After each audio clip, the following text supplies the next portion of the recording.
Hello, and thank you for joining us this evening. I'm Jerry Gardner, class of 1958, life trustee of the university, and father of Bradley Gardner, class of 1996. And I'm delighted to be hosting all of you this evening. It was the protesters last spring and summer that inspired university trustee Kathy Waller, Atlanta Alumni Network leader Carl Grant, and me to do something about the systemic racism that continues to plague our country. For too many years, we have given only lip service to the issues that our minority and disadvantaged communities have been dealing with for the past 400 years.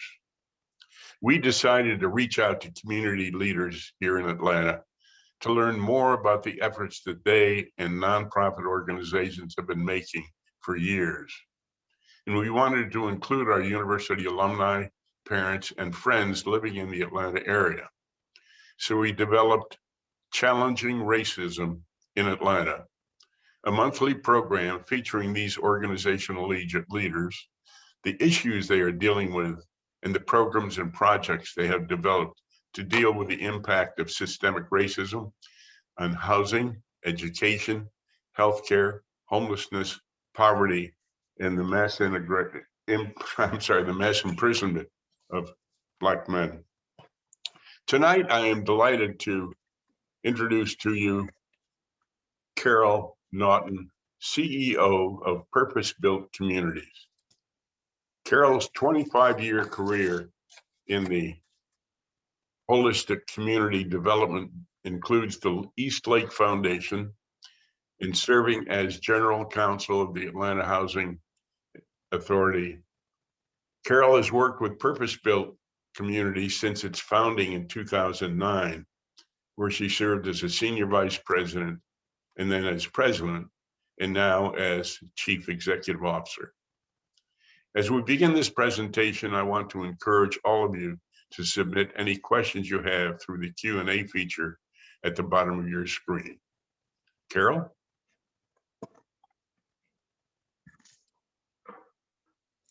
Good evening, everybody. Thank you for inviting me to be here tonight. I'm particularly glad to be with the University of Rochester alumni, both my brother Peter Redmond, University of Rochester, class of '85, and my sister Donna Redmond O'Neill, University of Rochester, class of 1983, would have been mortified had I said no to this lovely invitation. So I'm really glad to be here with you tonight. I want to talk to you about race and racism in Atlanta and what our organization has done over the years to try to better understand the impact of racism in Atlanta and in neighborhoods really across the country, and what we've decided that we can do within our nexus of control to fight, to make our country, our neighborhoods, a place where racial equity is in fact the order of the day as we work towards reaching a society where social justice is really the order of the day. So let me share my screen if you don't mind. Let's see, hold on just one sec. Because it's not a webinar unless there's a PowerPoint. All right, I think everybody can see this. So we are really glad to be able to have this conversation tonight. You know, at PurposeBuilt Communities, we believe that all people should live and thrive in a healthy neighborhood. I call ourselves Neighborhoodists. It's not a word that rolls off the tongue, but it reflects our firm belief, backed by the evidence, that neighborhood plays a really important part in your life prospects, in your opportunities, and whether you become all that you were meant to be. Let me share with you a little bit about how we think about the intersection between place and opportunity. So while we believe everyone should live in a healthy neighborhood that connects them to the American dream, we know that is not the case. In fact, poverty plays a huge role in our country, and race is a part of that. So we know that 1 in 10 Americans live in poverty, and while 1 in 5 Black Americans live in poverty, only 1 in 10 white Americans do. children are more impacted by poverty than adults. 1 in 10 white children live in poverty, but 1 in 3 Black children do. And if you want to think about concentrated poverty, which is really what we're going to be talking about this evening, 1 in 10 of all children in America live in neighborhoods of concentrated poverty, but that's 1 in 4 Black kids, 1 in 6 Hispanic kids, and only 1 in 100 white children. So there's a real racial component playing here. Let's see what we can do to understand that a little bit better. So why should we care about this? Well, if you happen to live in a neighborhood of concentrated poverty, your road to hoe is simply harder than if you happen to be a low-income person living in a more economically diverse neighborhood. So 86% of third graders who live in neighborhoods of concentrated poverty read below grade level. That's 6 out of 7 third graders. Now, why should you care about that? Because third grade reading is one of the very most important early metrics to know whether a child and a community are on track to have good outcomes in academics, in economics, and in health outcomes. It's a really important early metric, the canary in the coal mine, if you will. So let's look at this map. Many of you may have seen this. This is Raj Chetty's map. Raj is an economist who really took a look at upward mobility, thinking that the legend in our country is that we are a country of enormous opportunity for upward mobility. And that's true depending on where you live. So what this map shows are what your chances are of rising from the bottom fifth of the economic food chain in our country to the top fifth. So let me also be really clear. What the top fifth is would be a family earning $70,000 or above. Now, if you look at this, if you look at it in Atlanta, what this map tells you is if you were born in the bottom 20% of the socioeconomic status in Atlanta, you have a 4% chance of making it to the top 20% in your lifetime. 4%. You may not see it in this deck, but what that little language below 4% says, in areas like Atlanta, upward mobility appears to be substantially lower than in any other rich country. So the myth of upward mobility really is impacted by the place where you are born and where you live. And if you happen to live in a neighborhood of concentrated poverty in Atlanta, you have a very low likelihood of making it to the top 20%. And again, I'm not talking about the top 1%. I'm talking about the top 20%, i.e. earning a salary of $70,000 a year or more with your spouse. So where you live impacts how long you live. This is a map of Chicago. And in Chicago, you can see based on exits on the highway system, what your life expectancy is at birth. If you live in the south side of Chicago, in the Garfield neighborhood, your life expectancy is 69 years. But if you go up to the Miracle Mile, you live inside the Loop, your life expectancy is 85 years. So that's a 5-mile distance and a 16-year gap in life expectancy. So let me tell you, think about the economic impact of that, but let's also think about the social justice impact of that. If you're a child living in Garfield, you don't know those numbers, but you feel it in your everyday life expectancy, that your life doesn't have the same possibilities as other people's lives, simply based on what you see every day and what your life experience is. So in Atlanta, we know that life expectancy mirrors that of other American cities. So if you live in Bankhead on the west side of Atlanta, your life expectancy is 71 years of age. But if you live in Buckhead, your life expectancy is 84. 13-year difference from Bankhead to Buckhead. So where you live matters. It impacts your likelihood of living in substandard housing. It impacts your likelihood of going to a school that meets your needs and provides a great education. And it impacts your likelihood of living a long and healthy life. So this didn't happen by accident. Segregated neighborhoods of concentrated poverty were caused by the malintended public policies of our federal, state, and local governments for the last 400 years, but with a specific post-Civil War bent to this. So if you haven't read Richard Rothstein's book, The Color of Law, I really encourage you to take a look at it. Richard is actually a education policy expert, and he was looking at a Supreme Court case that determined that there was no public remedy for the failure for a public institution or for the government to provide fair education opportunities for children in certain circumstances. And he said, because they were arguing it was based, school funding was based on where you lived and what the property tax base was there. And the Supreme Court said something like, excuse me, well, where you live is purely a private act that the public has nothing to do with. And Richard said, well, is that really the case? So he went back and looked over the last 100 years to look and see what had the government done, excuse me, to limit where Black people could live. And you'll see this in this map right here. Pardon me, I'm going to grab a cough drop while we continue to talk. This is a map of the redlining. This, I believe, is from 1938. And what this map did is it showed where Black people lived and where white people lived and rated neighborhoods based on, frankly, how white they were and how near they were to people that were considered undesirable elements, i.e. Black people.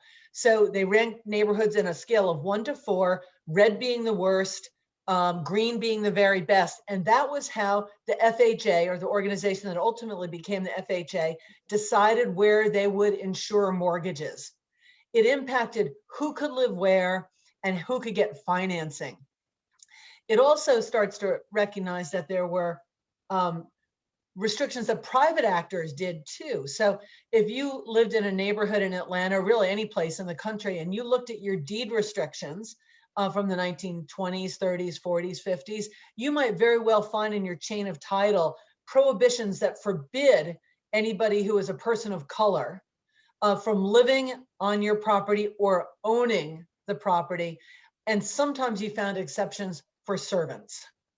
So clearly there were lots of things that were done intentionally to make it harder for Black people to own homes in desirable neighborhoods and to build wealth, and at the same time, make it easier for white people to be able to do so.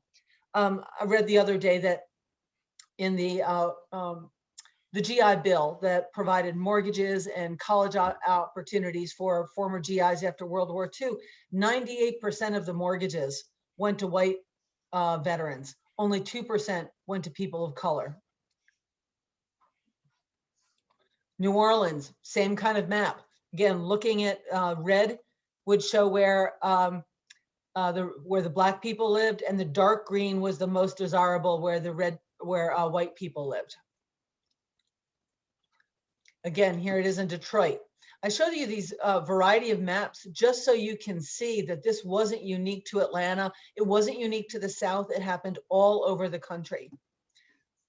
So these are maps from Richard Rothstein's book, The Color of Law, from today. And these show housing segregation patterns that exist today. Kansas City, Baltimore, St. Louis, Chicago. Now, housing segregation has been illegal for almost 60 years. But what this map shows is that housing patterns are sticky. And if you look at these maps, the green dots represent where Black people live, and the orange are where other people live, primarily white people. What you see, these lines are so straight. They're so straight.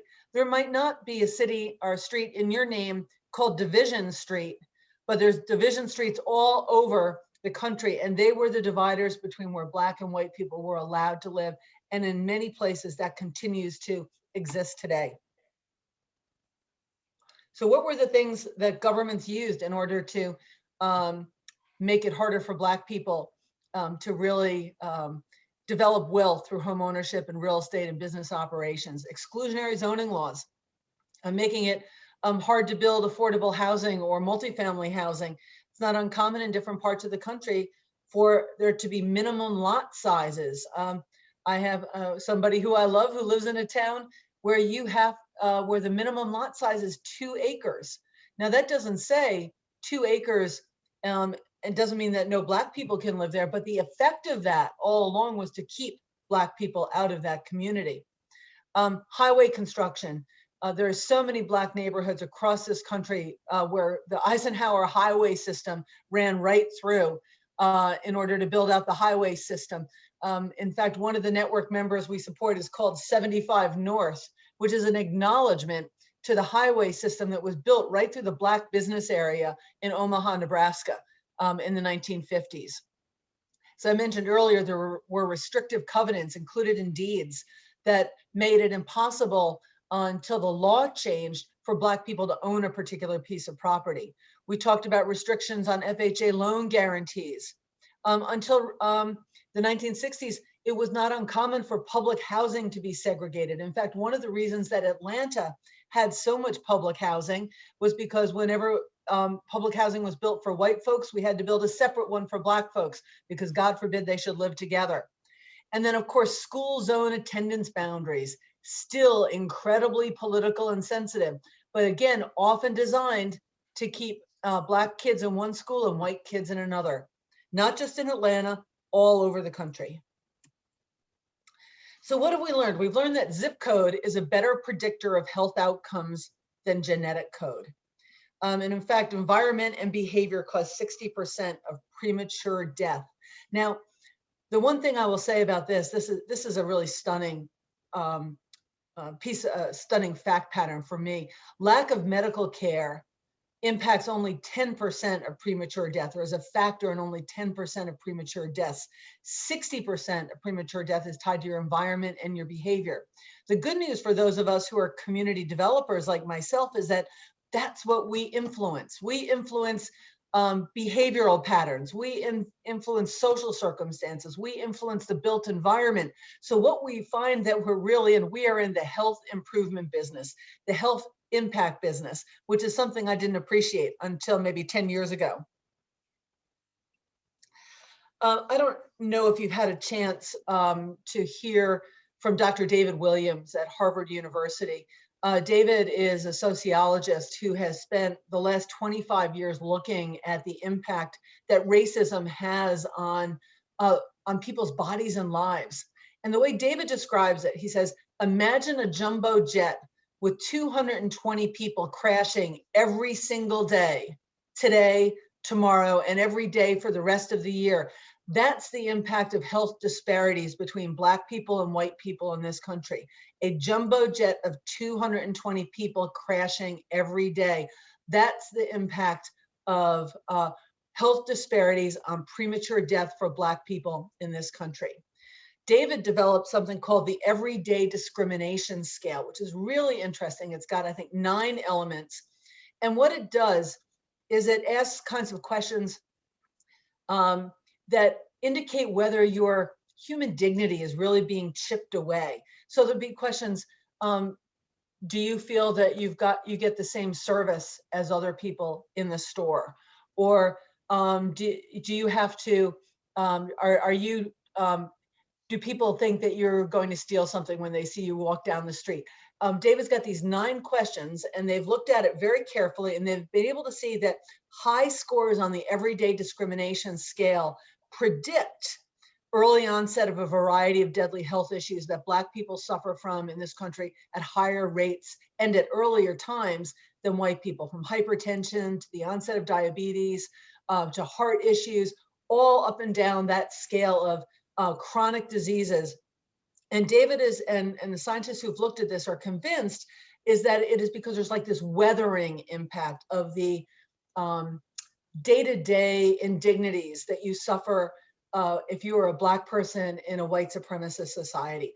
That if he talks about it like there's a drip, drip, drip, drip, drip on water on concrete. And if that drip just happens for a day or two, no problem. But if that drip happens every day, it wears a hole in the concrete.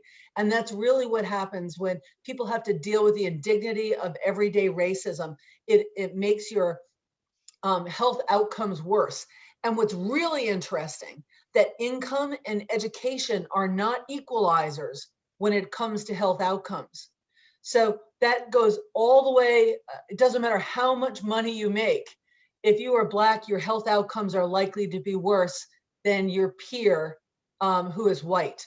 So a couple of facts: Black women with college degrees die from childbirth at a rate 5 times more than their white peers. I won't read all this to you, but the racial gap in health outcomes becomes larger as socioeconomic status increases. Because what happens is white people whose income goes up as their socioeconomic status increases, their health outcomes go way up high.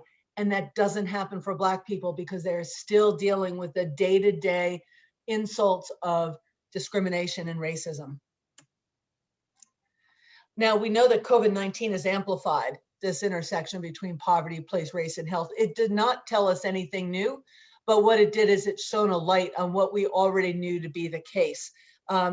There's the old expression, when white America catches a cold, Black America catches pneumonia. And that was in fact the case with COVID in our country. In fact, you were twice as likely to die from COVID if you caught it if you were Black than if you were white.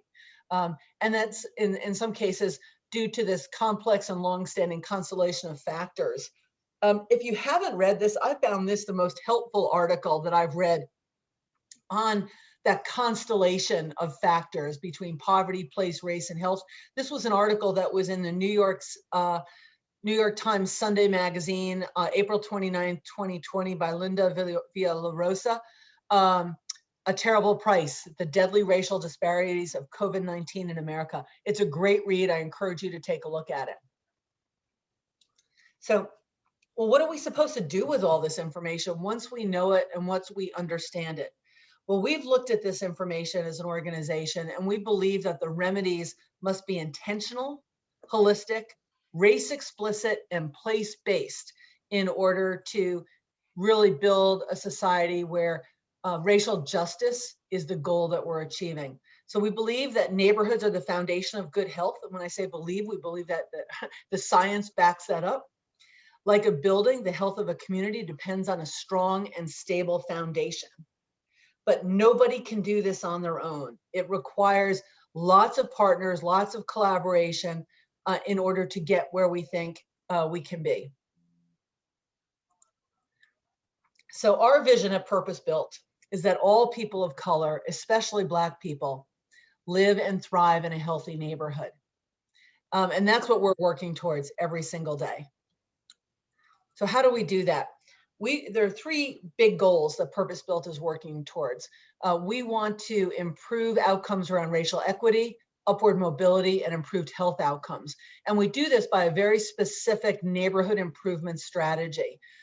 Based on what we learned through the revitalization of the Eastlake neighborhood in Atlanta that started 26 or 27 years ago, back in 1995, and really actually in 1993. So PurposeBuilt, we help connect people, connect community leaders with resources and partner organizations that share that same kind of vision to make holistic at-scale investments in neighborhoods with a goal of achieving both excellent and equitable outcomes for the people who live there. We work in a neighborhood-based solution. So we're looking at a neighborhood size intervention, not around a whole city, just one neighborhood at a time. Within each of these neighborhoods, there are 3 key strategies that you will find executed. One is to build high quality mixed income housing that serves people across a really broad range of incomes, from deep permanent affordability to housing that serves people at higher incomes. And there's a lot of really good reasons about that. We can talk about that later. We help develop a cradle to college neighborhood serving education pipeline that takes every little genius from the time they're born and gets them ready for kindergarten, ready for high school, ready for college, an expectation that everyone will graduate from high school with an actionable, financeable plan for post-secondary education, because that's what it takes to be competitive in this economy, in this day and age. And then we think about community health and wellness. What are the neighborhood amenities that everybody wants in their neighborhood to make their neighborhood feel great, that serve the kinds of things that you want to do when you're not at work or you're not in school? So we think about those things: YMCAs, parks, grocery stores, neighborhood serving retail. One of my friends here in Atlanta, a guy named Egbert Perry, who some of you may know, Egbert calls this the quality of life infrastructure. And I love that wonky term, but I think it's a really good one, the quality of life infrastructure.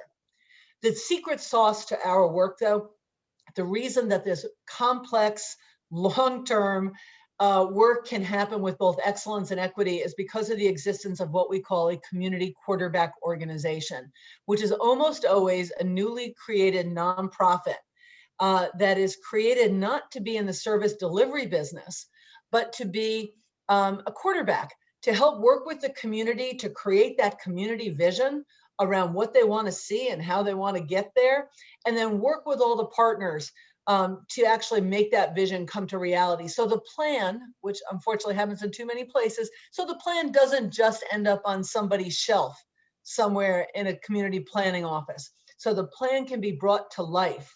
And so that community quarterback organization, a nonprofit, is working with the community and partners to bring life to this neighborhood revitalization strategy.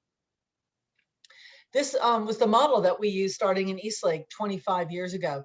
The Eastlake neighborhood was a neighborhood where, gosh, if you looked at didn't matter what statistic you looked at, the neighborhood was struggling. The crime rate was through the roof. Only about 1 in 3 kids graduated from high school. The median income was $4,500. You can look at these statistics. Only 13% of adults worked. That was the employment rate, not the unemployment rate. The longer kids stayed in their neighborhood school, the further behind their more affluent peers they fell. But the neighborhood had some really great things going for it. It knew, well, I will say first, it had strong, committed leadership and vision personified by Eva Davis, who was the leader of the Eastlake Meadows Tenants Association. Miss Davis knew tinkering around the edges wasn't going to change things for the people that she loved and cared about in her neighborhood, that we needed to do something big and audacious. We also knew together that the place was the problem, not the people. And so if we could improve the place, we could create opportunities for people to have better opportunities. So we worked together. I was part of this team back in the mid-1990s when I worked for the Atlanta Housing Authority.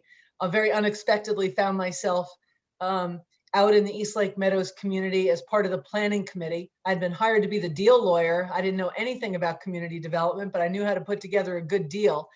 And so I had been working in that capacity and was invited to come out to Eastlake. And that opportunity fundamentally changed my life, my personal and my professional life, put me on a very different trajectory and moved ultimately into the community development space. But together, the residents of Eastlake Meadows, the Atlanta Housing Authority, and this new organization called the Eastlake Foundation that had been created by a guy named Tom Cousins, a real estate developer here in Atlanta, who wanted to help make Eastlake a better place for people. All of us came together and spent about 3 years planning together in a very hard process because we didn't know each other. We didn't know how to do this. We didn't trust each other fundamentally. We had to learn to do all those things. We created a plan together. The residents voted on it, and we moved forward. And so the old Eastlake Meadows was demolished after people were relocated. Some moved directly across the street into new housing. Some moved into Section 8, and some moved into other public housing communities. And then people had a chance to come back.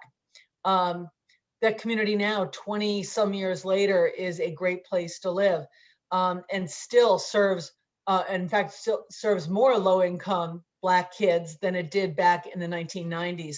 So there's been a dramatic and sustained drop in crime.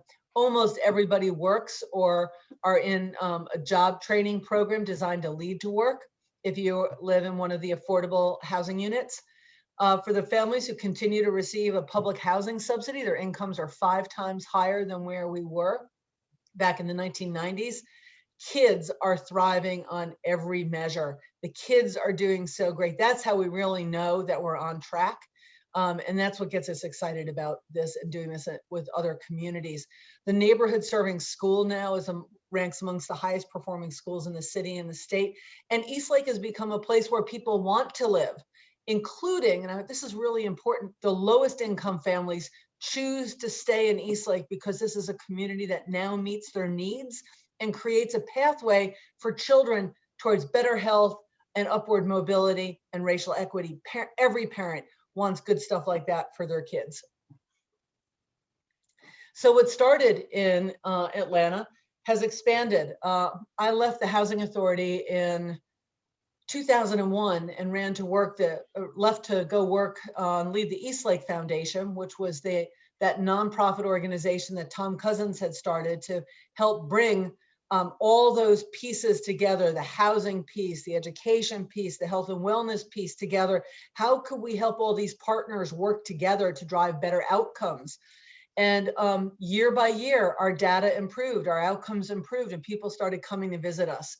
And what we found is that people would come and spend a day with us, and we'd show them around, and they'd say, "This is really cool. We want to do it too." And we'd have to say, "We can't help you. We don't have the bandwidth." But after Hurricane Katrina, we hosted 3 business leaders from New Orleans who came to Atlanta to see Eastlake because a mutual friend had said, this could be the model for the rebuild of part of New Orleans. And that was really the beginning of Purpose Built. My board freed up 30% of my time and said, Carol, help them figure out how to do in New Orleans what we did in Eastlake. And we did, and that was the first Purpose-Built community supported project. The project is now called the Bayou District. The community quarterback organization modeled on the Eastlake Foundation is called the Bayou District Foundation. And the project is doing beautifully in the Gentilly neighborhood of New Orleans. Now we have 28 network members across the country, as far west as you can see, kind of right up in the middle of the country, from Texas all the way up through Omaha. And we are up in upstate New York now. We're in Syracuse. We've been invited to Rochester, and we've worked really hard in Rochester to try to get a project started that made sense in the Emma and Beechwood neighborhoods in Rochester, but we were unable to really broker a really effective partnership with the school system. And so the local folks continue to do that work without that rigorous partnership, except with the University of Rochester, which is doing a magnificent job on East High. But we couldn't get a partnership around the K-8 strategy in Emma and Beechwood. We can talk about that later if you'd like to learn more. So when we're invited to a neighborhood, first of all, Purpose Built only goes where we're invited. This is maybe my favorite quote of all time when we have to make the case for this approach. We know that the status quo is both stupid and expensive. We know what we're doing now doesn't make any sense. We are leaving behind, as an economic matter, millions of people who are not participating in the economy in the way that we need them to as a society and an economy, and that they want to. So finding ways to get everybody more fully engaged in the economy is really important, especially if you think about being able to compete with places like China and India. We can't afford to have 86% of kids who live in neighborhoods of concentrated poverty not read at grade level in 3rd grade, because that means as adults, they are unlikely to be able to be part of this knowledge-based economy. We also know that displacement is a really complicated thing. Most of the places where we've been invited to work, before we're invited, during this disinvestment phase, neighborhood transiency rates are between 20 and 40%. That means 20 to 40% of people who live in those neighborhoods move in and out every year. Now, why that's important is transiency is the enemy of academic achievement for kids. Every time children move and change schools, they typically lose a year of academic achievement. So stabilizing a neighborhood is really important. Creating reasons for people to stay because the neighborhood meets their needs is a really important part of combating displacement and combating gentrification pressures as well. In fact, there's evidence in studies that show that transiency rates among low-income residents actually decline once investment starts in their neighborhood, because again, there's a reason to stay. I also want to point out there's a lot of research now that says kids, low-income kids who grow up in mixed income neighborhoods have better life outcomes than if they live in neighborhoods of concentrated poverty. That, I mean, that's pretty much common sense, but the data proves it out. This is the study. This is another study that Raj Chetty did, looking at a Chicago program called Moving to Opportunity, where kids randomly, families randomly were assigned Section 8 vouchers that provided them with enough resources to be able to move to neighborhoods with less poverty than the one that they came from. And when they looked at what happened 15 years later, they saw that the outcomes for the kids, particularly the youngest kids, were way better than had they stayed in those previously distressed neighborhoods. So we have to acknowledge it, man. This is complicated stuff. And as neighborhoods that have suffered from disinvestment become healthier, it can set off an investment cycle that reduces or eliminates affordability, which is why it's really important on the front end to be thinking about how you build in permanent affordability on a reasonable share of the land in a neighborhood so that it can remain a platform for low-income families permanently. That's what we've done in Eastlake. That's what we've done in the other projects that we support around the country. But you got to get that land and get those resources in early in order to be able to do that. But even when affordability is protected, change is hard. Even when change that residents have said they want to see, as it actually comes, it can really be uncomfortable when the change is around cultural and political imbalances. So creating mechanisms for people in communities to be able to resolve disputes and have conversations about how we want to be in a neighborhood, how we're going to live together with people with different expectations about community life and noise and all those kinds of things. Creating those kinds of structures is a really important piece of keeping ongoing modes of conversation open so those issues can be resolved. So at PurposeBuilt, I just want to say, about 5 or 6 years ago, we really started focusing on racial equity and really bringing it in a central way into everything that we do. It is part of our core values. We have invested a lot in training and building our own racial equity muscles, and we still know we are only getting started. This talking about race is hard. It's really hard when you're talking about it in public. It's hard when you're talking about it with people you love. So learning how to talk about race, learning how to be brave, learning how to be vulnerable in these conversations is really important. We've worked to bring partners together who can help us with that work. We've had great training from a group called Race Forward and the Center for Social Inclusion. We're working with a group called the Frameworks Institute to help us improve our communication. So we talk in ways that will be heard by people with different political viewpoints or different philosophical viewpoints than our own. We have to remember that we are not our audience, right? We want to be able to talk in ways that will help bring people to the table, not push them away. And we've looked at creating partnerships with groups like the Low Income Investment Fund to improve the stream of getting capital into low income neighborhoods. Because, remember, we are a capitalist society. Capital is king.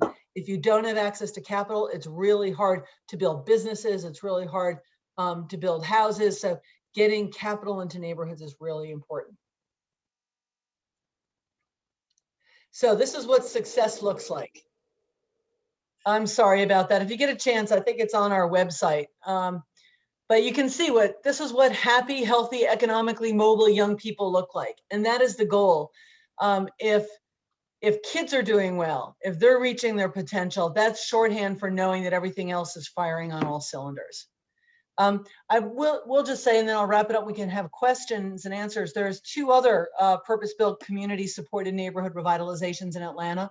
One in the Grove Park neighborhood, which is about 4 miles or so directly west of the Mercedes-Benz Stadium on Donald Lee Hollowell Boulevard. And then another one in historic South Atlanta, whose community quarterback is called FCS, Focused Community Strategies. And all 3 of them are very different from one another.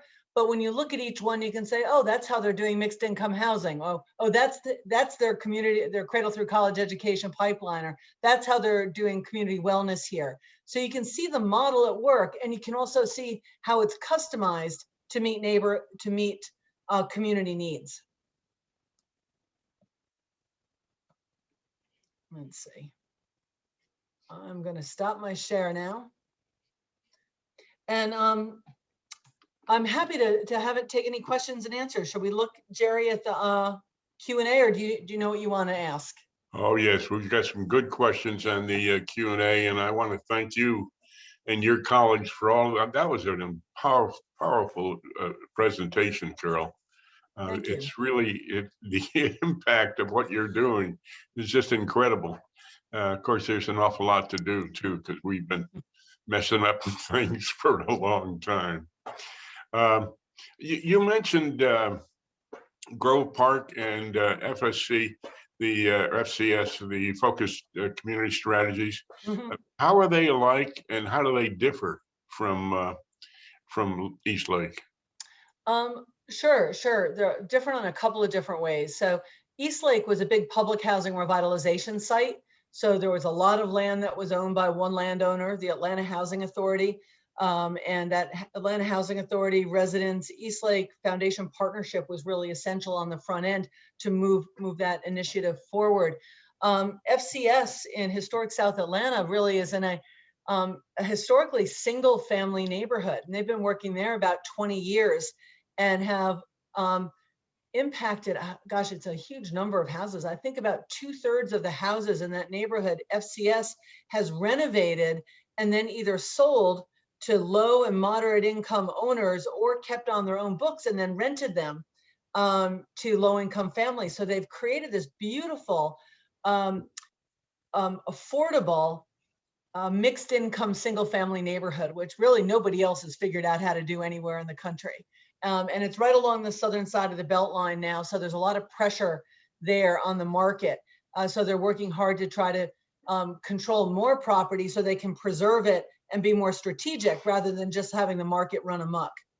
Over in the Grove Park neighborhood, boy, the market is coming fast and furious, as it's been for a couple of years now, but certainly since Microsoft announced that it was buying, 100 or so acres in the neighborhood right across the street from Grove Park Foundation. Grove Park Foundation has worked with Columbia Residential. They're building now, I think, 150 units of mixed income rental housing right now. They've worked with the school system. This is very cool.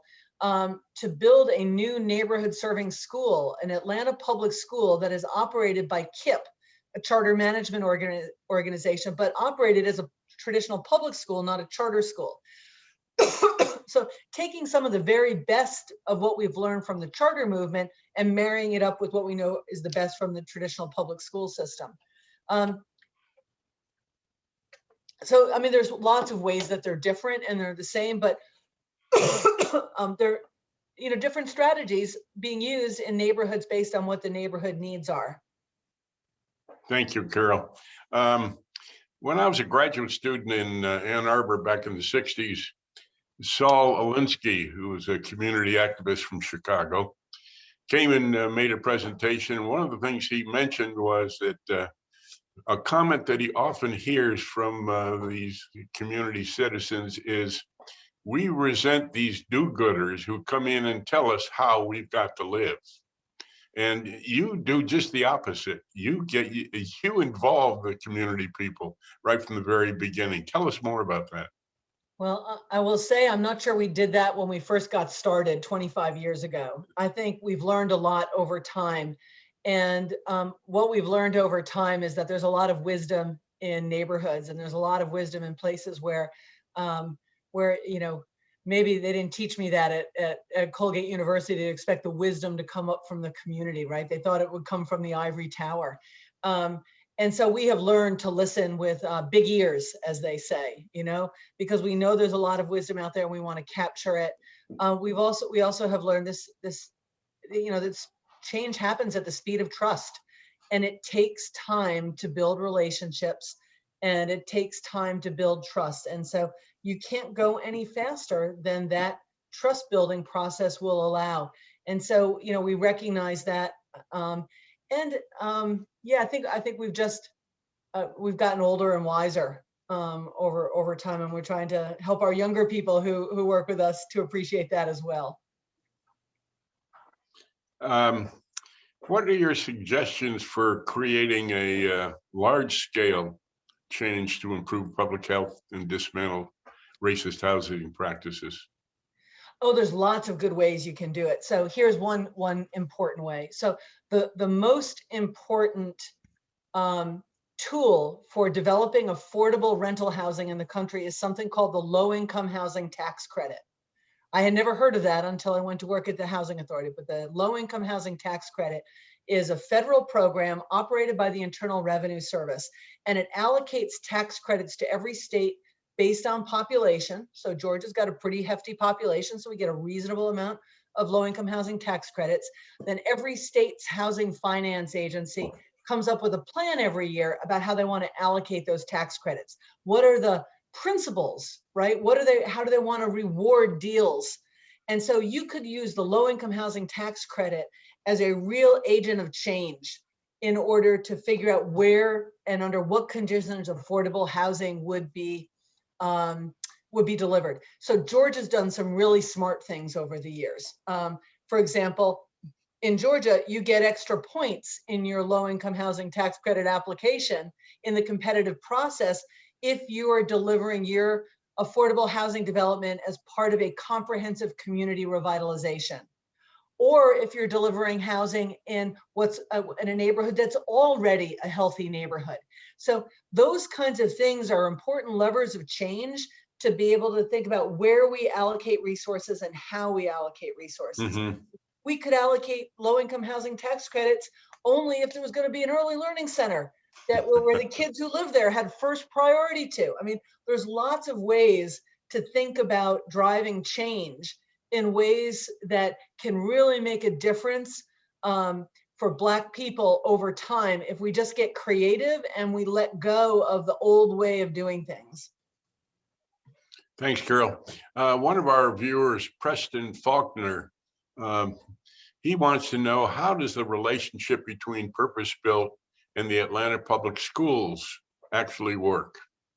Oh, well, so let me be really clear on that. PurposeBuilt Communities, my organization, doesn't have any relationship with Atlanta Public Schools other than we like them and they like us. There's another organization that spun off from PurposeBuilt Communities that does have a very important relationship with Atlanta Public Schools. That organization is called PurposeBuilt Schools Atlanta, Inc. It's a separate 501c3. And what that organization manages 4 of what have been the historically lowest performing schools in Atlanta, all part of the Carver High School cluster. So it's Thomasville Heights Elementary School, Slater Elementary, Price Middle School, and then Carver High School. And so what they've done is take the academic model from Drew Charter School, which is the heart of the Eastlake cradle through college education pipeline, that STEAM and project-based learning model, and layered lots of supportive services around it in order to deliver on both the academic and the social, emotional, and other needs that the children in the school have. So we are friendly, but they're separate boards. There's no legal connection between PurposeBuilt Schools and PurposeBuilt Communities.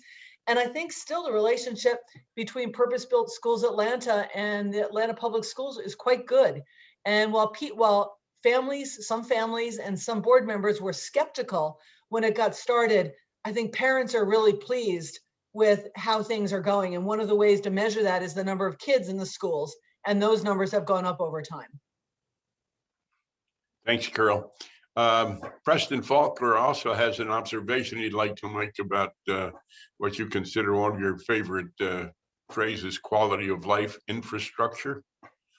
He said, if only we could factor the important quality of life infrastructure work your team is doing into the infrastructure bill being grappled with right now in Congress. So thank you, Preston. In fact, we're trying to do some of that right now.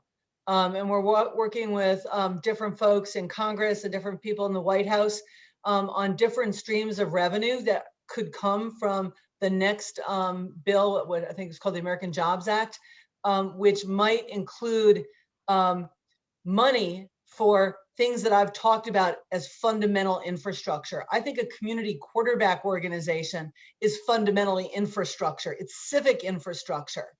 YMCAs and community centers and parks and recreation and all those things.